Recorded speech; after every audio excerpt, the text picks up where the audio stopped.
Welcome to simple health recipes. இன்னைக்கு black jamun apple smoothie எப்படி செய்யலாங்கிறத பார்ப்போம்.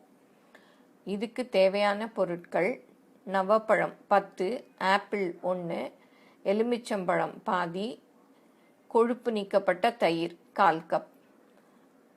பிளாக் ஜாமுன் தமிழில் நவப்பழம், நாவல் பழம்னு சொல்கிறோம். இது சர்க்கரை நோயாளிகளுக்கு ரொம்ப நல்லது. இந்த ஸ்மூதி சர்க்கரை நோயாளிகள் ஒரு பிரேக்ஃபாஸ்ட்டாக கூட இதை சாப்பிட்லாம். ஏன்னா ஆப்பிளும் அவங்களுக்கு ரொம்ப நல்லது, நவப்பழமும் நல்லது. இதில் நம்ம லோ ஃபேட் கர்டும் சேர்த்துருக்கோம், அதனால எல்லாமே நல்லது. இப்போ எப்படி செய்யலாங்கிறத பார்ப்போம். ஃபஸ்ட்டு எல்லா பழத்தையும் ரெடியாக எடுத்து வச்சுக்கணும். நவப்பழத்தில் உள்ள கொட்டையெல்லாம் எடுத்துடணும். அதை கையால் பிதுக்கி எடுக்கலாம், இல்லை கத்தியில் கூட கட் பண்ணிவிட்டு எடுத்துக்கலாம். எடுத்துட்டு அதை மிக்சியில் போட்டு ஆப்பிளையும் தோல் சீவி அதிலேயே போட்டு எலுமிச்சம்பழத்தையும் அதோட புழிஞ்சிடணும்.